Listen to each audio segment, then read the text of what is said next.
സ്കൾച്ചേഴ്സിലേക്ക് കടക്കാം. Sculpture. We have seen how sculptures were removed from stupas and transported to Europe. സ്തൂപങ്ങളിൽ നിന്ന് ശില്പങ്ങൾ വേർതിരിച്ച് എങ്ങനെയാണ് യൂറോപ്പിലേക്ക് കടത്തിയതെന്ന് നമ്മൾ കണ്ടു കഴിഞ്ഞു. എന്തുകൊണ്ടാണ് യൂറോപ്യന്മാർ ഇവ കടത്തിക്കൊണ്ട് പോയത്? Yes, these are considered beautiful and valuable. വളരെ മനോഹരവും അമൂല്യമായതുകൊണ്ടാണ് ഈ സ്കൾച്ചേഴ്സ് യൂറോപ്യന്മാർ യൂറോപ്യൻ രാജ്യങ്ങളിലേക്ക് കടത്തിക്കൊണ്ടുപോയത്. Let us look at some of these more closely. When the sculpture at Sanji was first examined, it seems to depict a rural scene with thatched huts and trees. സാഞ്ചിയിലെ ഒരു sculpture നമുക്കൊന്ന് പരിശോധിച്ച് നോക്കാം. നമുക്കൊരു rural scene കാണാൻ സാധിക്കുന്നുണ്ട്. എന്തുകൊണ്ടാണ് rural scene എന്ന് പറയുന്നത്?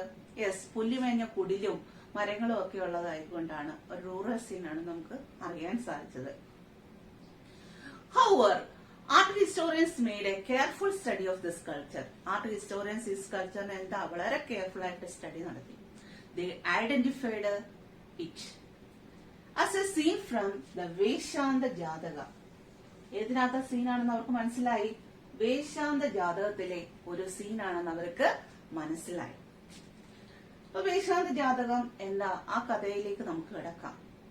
This is a story about a generous prince who gave everything to a Brahmana and went to live in the forest with his wife and children. വേശാന്ത ജാതകത്തിന്റെ കഥ എന്താണ്? ജനറസ് ആയിട്ടുള്ള ഒരു രാജകുമാരന്റെ കഥയാണ് പറയുന്നത്. അദ്ദേഹത്തിന്റെ സമ്പാദ്യം മുഴുവൻ ആർക്ക് നൽകുന്നു? ഒരു ബ്രാഹ്മണന് നൽകിയിട്ട് വൈഫിനെയും മക്കളെയൊക്കെ കൂട്ടി അദ്ദേഹം എങ്ങോട്ട് പോയി? കാട്ടിലേക്ക് പോയതാണ് ഇതിനകത്തെ കഥയെന്ന് പറയുന്നത്. Thus, the historians were able to understand the meaning of the sculpture. Art historians should be able to understand with the hagiographies of Buddha in order to understand Buddhist sculpture. ബുദ്ധന്റെ ഹാഗിയോഗ്രാഫീസ് ആർട്ട് ഹിസ്റ്റോറിയൻസിന് ഫെമിലിയർ ആയിരിക്കണം. എങ്കിൽ മാത്രമേ Buddhist സ്കൾപ്ചേഴ്സിനെ കുറിച്ച് അവർക്ക് മനസ്സിലാകുകയുള്ളൂ. എന്തായിരുന്നു hagiography? Hagiography is a biography of saint or religious leader. സെയിന്റിന്റെയോ religious ലീഡറിന്റെയോ ബയോഗ്രഫിക്ക് പറയുന്ന പേരാണ് ഹാഗിയോഗ്രാഫി എന്ന് പറയുന്നത്. It generally praises their achievements. അവരുടെ നേട്ടങ്ങളെ കുറിച്ചായിരിക്കും ഇതിനകത്ത് സൂചിപ്പിച്ചിരിക്കുന്നത്. According to hagiographies, the Buddha attained enlightenment while meditating under a tree. ട്രീയുടെ ചുവട്ടില മെഡിറ്റേറ്റ് ചെയ്തിരുന്നപ്പോഴാണ് ബുദ്ധന് എന്ത് ലഭ്യമായത്? എൻലൈറ്റ്മെന്റ് ലഭ്യമായതെന്ന് ഹാഗിയോഗ്രാഫീസിൽ സൂചിപ്പിക്കുന്നുണ്ട്. Many early sculptures did not show the Buddha in a human form. ആദ്യകാല sculptures പരിശോധിക്കുകയാണെങ്കിൽ human ഫോമിലല്ല ബുദ്ധനെ ചിത്രീകരിച്ചിരിക്കുന്നത്. Instead, they showed him through different symbols like empty seat, stupa and wheel. ഇപ്പം human ഫോമിൽ അല്ലെന്ന് പറഞ്ഞു. പിന്നെ ഏത് രീതിയിലാണ്? യെസ്, എംപ്റ്റി സീറ്റ്, ഒഴിഞ്ഞ ഇരിപ്പടം, സ്തൂപങ്ങളായിട്ട്, അതുപോലെ തന്നെ വീൽ, ചക്രം, അല്ലെ? എംപ്റ്റി സീറ്റ് എന്തിനെയാണ് സൂചിപ്പിക്കുന്നത്? അദ്ദേഹത്തിന്റെ മെഡിറ്റേഷനെയാണ് സൂചിപ്പിക്കുന്നത്. സ്തൂപവോ മഹാപരിനിർവാണത്തെയാണ് സൂചിപ്പിക്കുന്നത്. അടുത്ത വീൽ അദ്ദേഹത്തിന്റെ ഫസ്റ്റ് സെർമൺ, അല്ലെ, ആദ്യ പ്രഭാഷണത്തെയാണ് സൂചിപ്പിക്കുന്നത്. അപ്പൊ ഒന്നുകൂടെ പറയാം, ആദ്യ കാലഘട്ടത്തിലെ സ്കൾപ്ചേഴ്സ് പരിശോധിക്കുമ്പോൾ അദ്ദേഹത്തെ ഹ്യൂമൻ ഫോമിലല്ല നമുക്ക് കാണാൻ സാധിക്കുന്നത്. പിന്നെ ഓരോ സിമ്പിൾസ് ആയിട്ടാണ് കാണാൻ സാധിക്കുന്നത്. ഏതൊക്കെ സിമ്പിളാ? Empty seat. എംപ്റ്റി സീറ്റ് എന്ന് വെച്ചാൽ എന്താണ്? ഒഴിഞ്ഞ ഇരിപ്പിടം. അത് എന്തിനാണ് സൂചിപ്പിക്കുന്നത്? അദ്ദേഹത്തിന്റെ മെഡിറ്റേഷൻ, ധ്യാനത്തെയാണ് സൂചിപ്പിക്കുന്നത്. സ്തൂപ എന്തിനാണ് സൂചിപ്പിക്കുന്നത്? മഹാപരിനിർവാണത്തെയാണ് സൂചിപ്പിക്കുന്നത്. വീൽ എന്ന് പറയുന്നത് ഫസ്റ്റ് സെർമൺ, ആദ്യ പ്രഭാഷണത്തെയാണ് സൂചിപ്പിക്കുന്നത്. ഫസ്റ്റ് സെർമൺ നടത്തി എവിടെ വെച്ചായിരുന്നു? എവിടെയായിരുന്നു? സാരനാഥിൽ വെച്ചായിരുന്നു. These sculptures cannot be understood literally. For instance, the tree depicted in the Buddhist sculpture does not stand simply for a tree. It symbolizes an event in the life of Buddha, that is the attainment of enlightenment. Many sculptures of Sanji were not influenced by Buddhist ideas. സാഞ്ചിയിലെ സ്തൂപങ്ങൾ പലതും Buddhist ആധികമായിട്ട് ബന്ധമൊന്നുമില്ല. This include beautiful woman singing from the edge of the gateway holding onto a tree. ഗേറ്റിന്റെ edge ഭാഗത്തായിട്ട് മരത്തിൽ തൂങ്ങി ഊഞ്ഞാലാടുന്ന സുന്ദരിയായ ഒരു സ്ത്രീയുടെ രൂപമുണ്ട്. It is seemed that this image had no relation with renunciation. റെനൗൺസിയേഷനുമായി ഇതിന് യാതൊരുവിധ ബന്ധവും ഇല്ല. Initially scholars were a bit intrigued about this image. സ്കോളേഴ്സിന്റെ ഇടയിൽ വളരെയേറെ ഒരു കൺഫ്യൂഷൻ ഉണ്ടാക്കിയ ഒന്നാണ് ഈ ഇമേജ് എന്ന് പറയുന്നത്. However, after examining other literary traditions, they realized that it could be a representation of a ശാലഭാഞ്ജിക. ഇത് ആരുടേതാണെന്ന് മനസ്സിലാക്കാൻ സാധിച്ചു. അതർ ലിറ്റററി ട്രഡീഷനുമായിട്ട് എന്ത് ചെയ്തു, എക്സാമിൻ ചെയ്തപ്പോൾ ശാലഭാഞ്ജികയുടേതാണെന്ന് മനസ്സിലാക്കാൻ സാധിച്ചു. According to popular beliefs, Shalapanjika was a woman whose touch caused trees to flower and bear fruits. ശാലഭാഞ്ജികയുടെ സ്പർശനം ഏൽക്കുമ്പോൾ trees എന്ത് ചെയ്യുന്നുണ്ട്, ഫ്ലവർ ചെയ്യുകയും അതുപോലെ തന്നെ അത് ഫ്രൂട്ട്സ് നൽകുകയൊക്കെ ചെയ്യാറുണ്ടെന്നാണ് ഒരു പഴയ വിശ്വാസം. The Shalapanjika motif suggests that many people who turned to Buddhism enriched it with their own pre-Buddhist, even non-Buddhist beliefs, practices and ideas. ബുദ്ധമതത്തിലേക്ക് ധാരാളം ആളുകൾ കടന്നു വന്നിട്ടുണ്ട് അല്ലെ, പല സെക്ഷനിലുള്ള ആളുകൾ കടന്നു വന്നിട്ടുണ്ട്. അവർ ബുദ്ധമതത്തിലേക്ക് വരുന്നതിന് മുമ്പ് പല ബിലീഫ്സും പ്രാക്ടീസും ഐഡിയാസും ഒക്കെയായിരുന്നു അവർക്കുണ്ടായിരുന്നത്. അപ്പോൾ ബുദ്ധമതത്തിലേക്ക് കടന്നു വന്നപ്പോൾ അവർ എന്ത് ചെയ്തു, അവരുടെ ആ ഐഡിയാസും ബിലീഫ്സും പ്രാക്ടീസസും ഒക്കെ ബുദ്ധമതത്തെ കൂടുതൽ സമ്പന്നമാക്കി. There are other images as well. For instance, some of the beautiful depictions of animals are found there. These animals include elephants, horses, monkeys and cattle. ആനിമൽസിന്റെ ഡെപിഷൻസ് നമുക്ക് സ്കൾപ്ചേഴ്സിൽ കാണാൻ സാധിക്കുന്നതാണ്. ഏതെല്ലാം ആനിമൽസിന്റെയാ? Elephants, horses, monkeys and cattle. Probably many of these animals were depicted to attract the people. ജനങ്ങളെ attract ചെയ്യുന്നതിന് വേണ്ടിയിട്ടാകാം ആനിമൽസിന്റെ deficiencies എന്ത് ചെയ്തിട്ടുള്ളത്, സ്കൾപ്ചേഴ്സിൽ കൊടുത്തിരിക്കുന്നത്. Animals were also used as a symbol of human attributes. Human ആട്രിബ്യൂട്ട്സിന്റെ സിമ്പൽ ആയിട്ട് ആനിമൽസിനെ യൂസ് ചെയ്തിട്ടുണ്ട്. For example elephants. Elephants were depicted to show strength and wisdom. സ്ട്രെങ്തിന്റെയും വിസ്ഡത്തിന്റെയും പ്രതീകമായിട്ട് ഏതിനെ ചിത്രീകരിച്ചിട്ടുണ്ട്? എലിഫന്റ്സിനെ ചിത്രീകരിച്ചിട്ടുണ്ട്. Another motif is that of a woman surrounded by lotus and elephants. അടുത്ത മോട്ടീവ്സ് എന്ന് പറയുന്നത് എന്തിന്റെയാണ്? ഒരു വുമന്റെ ആണ്. അവർക്ക് ചുറ്റുമായിട്ട് ലോട്ടസ്, എലിഫന്റ്സും ഒക്കെ നിൽപ്പുണ്ട്. Some historians identify the figure as Maya. ചില ഹിസ്റ്റോറിയൻസ് പറയുന്നത് എന്താണ്? ഇത് മായയായിട്ടാണ് പറയുന്നത്. മായ ആരാണ്? ദ മദർ ഓഫ് ബുദ്ധ, ബുദ്ധന്റെ അമ്മയാണ്. Others identified her with a popular goddess, Gajalakshmi, the goddess of good fortune. ഗുഡ് ഫോർച്യൂണിന്റെ ഗോഡസ് ആയിട്ടുള്ള ഗജലക്ഷ്മി ആയിട്ടാണ് മറ്റു ചിലർ ഈ സ്ത്രീയെ വിശേഷിപ്പിക്കുന്നത്. അടുത്ത സർപ്പന്റ്, നാഗം. The figure of the serpent is found on several pillars. ധാരാളം പില്ലേഴ്സ് നമുക്ക് സർപ്പന്റിനെ കാണാൻ സാധിക്കുന്നതാണ്. James Fergusson, one of the earliest modern art historian, considered Sanji to be a center of tree and serpent worship. ട്രീയുടെയും serpent വർഷിപ്പിന്റെയും centre ആയിട്ടാണ് സാഞ്ചിയെ നമ്മുടെ ജെയിംസ് ഫെർഗൂസൺ വിശേഷിപ്പിച്ചത്. അപ്പൊ എന്തൊക്കെയാണ് പോപ്പുലർ ട്രഡീഷൻസിനകത്ത്? ആദ്യം നമ്മള് ശലഭാഞ്ജിയെ കുറിച്ച് പറഞ്ഞു അല്ലെ. ശലഭാഞ്ജിക ടച്ച് ചെയ്യുമ്പോൾ ട്രീസ് എന്ത് ചെയ്യുന്നുണ്ട്? ഫ്ലവർ ചെയ്യുകയും അത് ഫ്രൂട്ട്സ് തരികയൊക്കെ ചെയ്യുന്നുണ്ടെന്ന് പറഞ്ഞു. പിന്നെ ആനിമൽ ഡെഫിഷ്യൻസിനെ കുറിച്ച് പറഞ്ഞു. Elephants, horses, monkeys, cattles. അടുത്ത ഒരു വുമൺസിന്റെ ഇമേജ് കിട്ടി. ആ വുമൺ ബുദ്ധന്റെ മദറായ മായയുടേതാണെന്നും പറയുന്നുണ്ട്, ഗജലക്ഷ്മിയുടേതാണെന്നും പറയുന്നുണ്ട്. അടുത്ത പിള്ളേഴ്സ് നമുക്ക് എന്ത് കാണാൻ സാധിക്കുന്നുണ്ട്? സർപ്പന്റിനെയും കാണാൻ സാധിക്കുന്നുണ്ട്. ഇനി ജെയിംസ് ഫെർഗൂസൺ സാഞ്ചിയെ എങ്ങനെയാണ് വിശേഷിപ്പിച്ചത്? Yes, as a centre of tree and serpent worship. Serpent വർഷിപ്പിന്റെ ട്രീയുടെ സെന്റർ ആയിട്ടാണ് സാഞ്ചിയെ ജെയിംസ് ഫെർഗൂസൺ വിശേഷിപ്പിച്ചത്. By the 1st century CE, many changes had taken place in the Buddhist ideas and practices. CE 1-ാം നൂറ്റാണ്ടോടെ ബുദ്ധിസ്റ്റ് ഐഡിയാസിലും പ്രാക്ടീസസിലും ധാരാളം മാറ്റങ്ങൾ വരികയുണ്ടായി. Differences of opinion arose among the Buddhist monks or the interpretation of the teachings of Buddha. Teachings of ബുദ്ധയുടെ ഇന്റർപ്രിട്ടേഷനുമായി ബന്ധപ്പെട്ട് ബുദ്ധ സന്യാസിമാർക്കിടയിൽ ഡിഫറൻസ് ആയിട്ടുള്ള ഒപ്പീനിയൻ ഉയർന്നു വന്നതാണ് ഇതിന് കാരണം. These differences became acute in the Fourth Buddhist Council held at Kashmir during the reign of Kanishka. കനിഷ്കന്റെ നേതൃത്വത്തില് കാശ്മീരിൽ വെച്ച് ചേർന്ന 4-ാം ബുദ്ധമത സമ്മേളനത്തിലാണ് ഇത് ഏറ്റവും കൂടുതൽ പ്രതിഫലിച്ചത്. Ultimately, it led to a split in Buddhism. ഇത് ബുദ്ധമതത്തിന്റെ സ്പ്ലിറ്റിലാണ് അവസാനിച്ചത്. The religion was divided into two sects. First, Hinayanism, second, Mahayanism. Hinayanism literally means lesser vehicle. Hinayanism എന്ന് പറയുന്ന വാക്കിന്റെ അർത്ഥം എന്താണ്?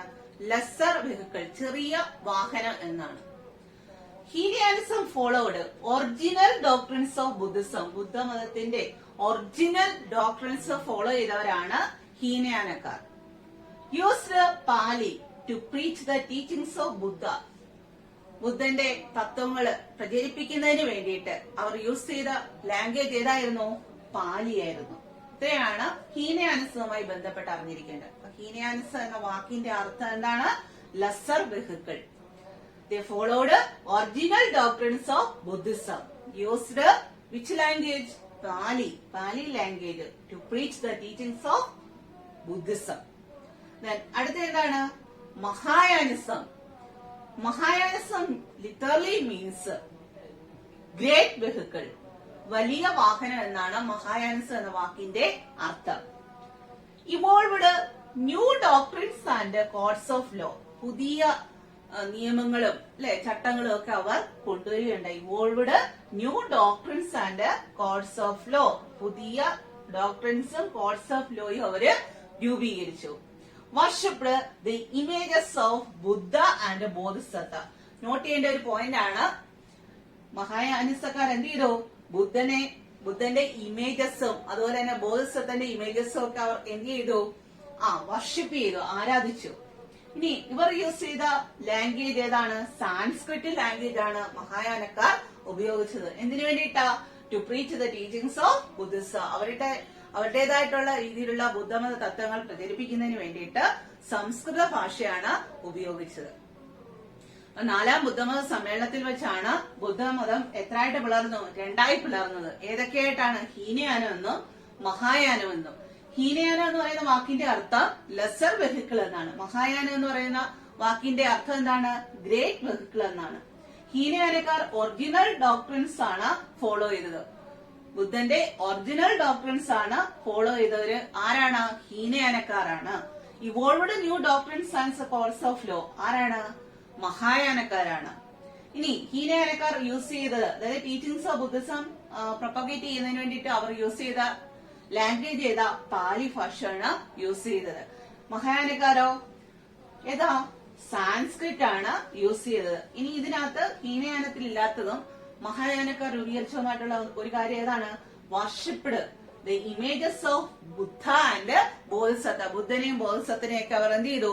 ആരാധിച്ചിരുന്നു. ബുദ്ധനെ ഒരു സേവിയറായിട്ടാണ് അവർ, രക്ഷകനായിട്ടാണ് അവർ കണ്ടിരുന്നത്. Supporters of Mahayana regarded other Buddhists as followers of Hinayanas. മഹായാനക്കാർ മറ്റ് ബുദ്ധമതക്കാരെ ഹീനയാനക്കാർ എന്നാണ് വിളിച്ചിരുന്നത്. However, the followers of the older tradition described themselves as Theravadins. ബുദ്ധമതത്തിന്റെ പഴയ പാരമ്പര്യത്തിൽ വിശ്വസിക്കുന്നവർ തങ്ങളെ തേരവാദികൾ എന്നാണ് വിശേഷിപ്പിച്ചത്. That is, those who followed to the path of old respected teachers. പഴമക്കാരെയും ആദരണീയനായ ഗുരുക്കന്മാരെയും പിന്തുടരുന്നവരാണ് ഇവർ.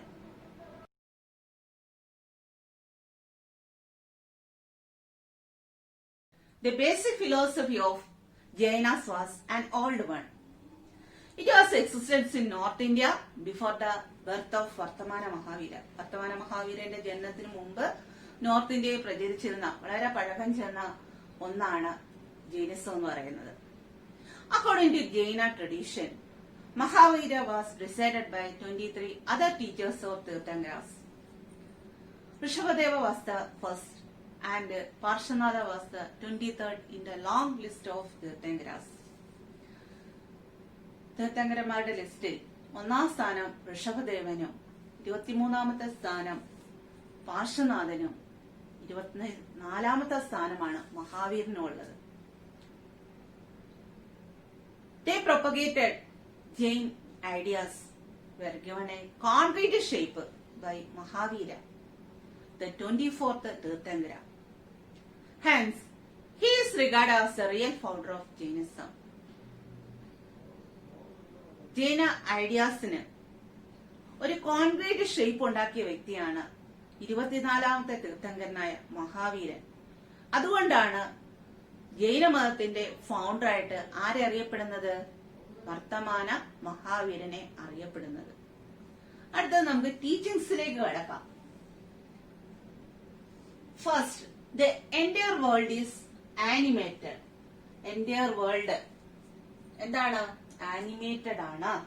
Then ahimsa or non violence. Ahimsa എല്ലാവർക്കും അറിയാലോ അഹിംസ എന്താണെന്ന്. Then the highest goal of human life is the attainment of nirvana or moksha, that is salvation.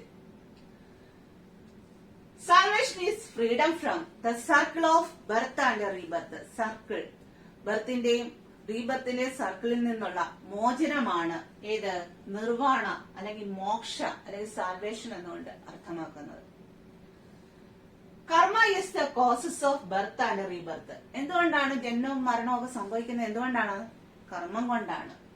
കർമ്മ is the causes of birth and rebirth. കർമ്മം കൊണ്ടാണ് ജനനവും മരണവും ഉണ്ടാകുന്നത്. Salvation can be attained by making karma pure. കർമ്മം pure ആണെങ്കിൽ നമുക്ക് എന്ത് ലഭ്യമാകും? സാൽവേഷൻ ലഭ്യമാകും, മോക്ഷം ലഭ്യമാകും. It can be obtained through 3 ratnas. 3 രത്നങ്ങൾ അനുഷ്ഠിച്ചുകൊണ്ട് നമുക്ക് എന്ത് ചെയ്യാൻ പറ്റും? നമ്മുടെ കർമ്മം പ്യുവർ ആകാൻ സാധിക്കും. ഏതൊക്കെയാണ് ഈ 3 രത്നങ്ങള്? Right knowledge, right faith and right action. ശരിയായ ജ്ഞാനം, ശരിയായ പ്രവൃത്തി, ശരിയായ അറിവ്. ഇത്രയുമാണ് ഏതിനകത്ത് വരുന്നത്? 3 രത്നാസിനകത്ത് വരുന്നത്. Salvation from the cycle of karma can be obtained through aestheticism and penance. സന്യാസ ജീവിതവും തപശ്ചര്യയും കൊണ്ട് നമുക്ക് എന്ത് ചെയ്യാൻ പറ്റും? സാൽവേഷൻ നേടാൻ സാധിക്കും. ഇത്രയുമാണ് ബുദ്ധന്റെ, ഇത്രയുമാണ് ജൈനിസത്തിന്റെ ടീച്ചിങ്സ് എന്ന് പറയുന്നത്. ജൈനമത തത്വങ്ങൾ ഒന്നുകൂടെ നോക്കാം. Entire world is animated. ലോകം മുഴുവൻ സചേതനമാണ്. അതായത് കാറ്റ്, വെള്ളം, ജലം ഇവയ്ക്കെല്ലാം ലൈഫും സോളും ഉണ്ടെന്നാണ് ജൈനമതക്കാരുടെ വിശ്വാസം. അതിന് അഹിംസ ആ വാക്കിൽ തന്നെയുണ്ട് അല്ലെ, ഒന്നിനെയും ഹിംസിക്കരുത്. Then, highest goal of human life is the attainment of nirvana. Human ലൈഫിന്റെ ഹയസ്റ്റ് ഗോൾ എന്ന് പറയുന്നത് എന്ത് നേടിയെടുക്കുകയാണ്? നിർവാണം നേടിയെടുക്കുക, അല്ലെങ്കിൽ മോക്ഷൻ അല്ലെങ്കിൽ സാൽവേഷൻ നേടിയെടുക്കുക എന്നുള്ളതാണ്. Nirvana is freedom from the cycle of birth and rebirth. എന്താണ് നിർവാണ? ബർത്തിന്റെ റീബർത്തിന്റെ സൈക്കിളിൽ നിന്നുള്ള മോചനമാണ് നിർവാണ എന്ന് പറയുന്നത്. കർമ്മ is the causes of birth and rebirth. എങ്ങനെയാണ് ജനനവും മരണവും ഒക്കെ സംഭവിക്കുന്നത്? എന്തുകൊണ്ടാണ്? നമ്മുടെ കർമ്മം മൂലമാണെന്നാണ് ജൈനമതക്കാർ പറയുന്നത്. Salvation can be attained by making karma pure. കർമ്മം പ്യുവർ ആവുന്നതിലൂടെ നമുക്ക് എന്ത് ലഭ്യമാണ്? സാൽവേഷൻ കിട്ടും. അപ്പൊ സാൽവേഷൻ കിട്ടാൻ വേണ്ടി നമ്മൾ എന്ത് ചെയ്യണം? നമ്മുടെ കർമ്മം പ്യുവർ ആക്കണം. അതിനുവേണ്ടി 3 രത്നങ്ങൾ നമ്മൾ അനുഷ്ഠിക്കണമെന്നാണ് പറയുന്നത്. Right knowledge, right faith, right action. ശരിയായ അറിവ്, ശരിയായ പ്രവൃത്തി, ശരിയായ വിശ്വാസം. ഇതാണ് 3 രത്നാസ് എന്നറിയപ്പെടുന്നത്. ഇതിലൂടെ നമുക്ക് എന്ത് ചെയ്യാൻ പറ്റും? നമ്മുടെ കർമ്മം പ്യുവർ ആക്കാൻ സാധിക്കുന്നതാണ്. ഇനി എങ്ങനെ സാൽവേഷൻ കിട്ടും? Salvation from the cycle of karma. കർമ്മത്തിൽ നിന്നുള്ള salvation can be obtained by asceticism and penance. സന്യാസ ജീവിതത്തിലൂടെയും തപശ്ചര്യയിലൂടെയും നമുക്ക് എന്ത് ചെയ്യാൻ സാധിക്കുന്നുണ്ട്? സാൽവേഷൻ നമുക്ക് ലഭ്യമാകും. ജൈന സന്യാസിമാരും സന്യാസിനിമാരും 5 പ്രതിജ്ഞകൾ എടുക്കണമായിരുന്നു. അവ ഏതെല്ലാമാണെന്ന് നോക്കാം. ടു അബ്സ്റ്റെയിൻ ഫ്രം കില്ലിംഗ്, ഹിംസിക്കാതിരിക്കുക. ടു അബ്സ്റ്റെയിൻ ഫ്രം സ്റ്റീലിംഗ്, മോഷ്ടിക്കാതിരിക്കുക. ടു അബ്സ്റ്റെയിൻ ഫ്രം ലൈങ്, കള്ളം പറയാതിരിക്കുക. To abstain from possessing property, സ്വത്ത് കൈവശം വെക്കാതിരിക്കുക. ടു ഒബ്സർവ് സെലിബസി, ബ്രഹ്മചര്യം അനുഷ്ഠിക്കുക. ഈ 5 പ്രതിജ്ഞകളാണ് ജൈന സന്യാസിമാരും സന്യാസിനിമാരും എടുക്കേണ്ടത്. Gradually Jainism spread to regions of South and North India such as Kalinga, Malwa, Karnataka, Gujarat and Rajasthan. Simple principles: use of Prakrit language, royal patronage, efforts of Jaina Sangha and missionary seal of the Jaina monks were the main factors for the responsible for the growth and spread of Jainism. ജൈനമതം spread ചെയ്യാനും അല്ലെ അതിന്റെ വളർച്ചയ്ക്കും കാരണമായ ഘടകങ്ങൾ ഏതെല്ലാമാണ്? Simple principles. അടുത്തതാണ് use of Prakrit language, royal patronage, efforts of Jaina sangha and missionary zeal of the Jain mouse.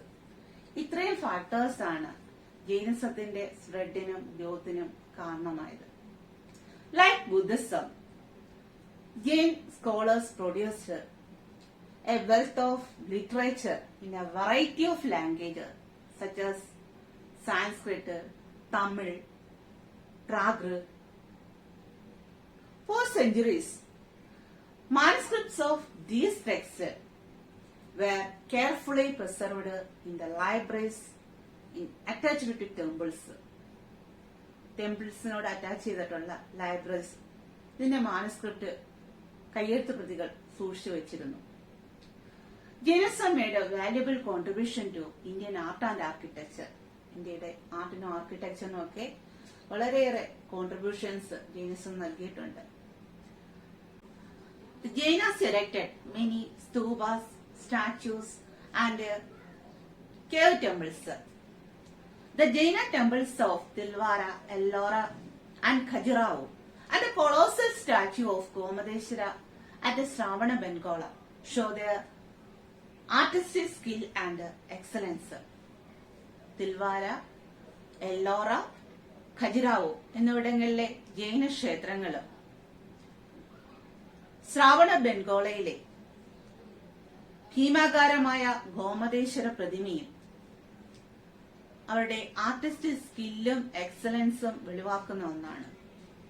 Some of the earliest stone sculptures associated with their religious tradition have been recorded from several sites throughout the subcontinent. ആദ്യകാല ജൈനമത പാരമ്പര്യവുമായി ബന്ധപ്പെട്ട ചില stone sculptures Indian sub കോണ്ടിനെന്റിന്റെ several സൈറ്റുകളിൽ നിന്ന് കണ്ടെടുത്തിട്ടുണ്ട്.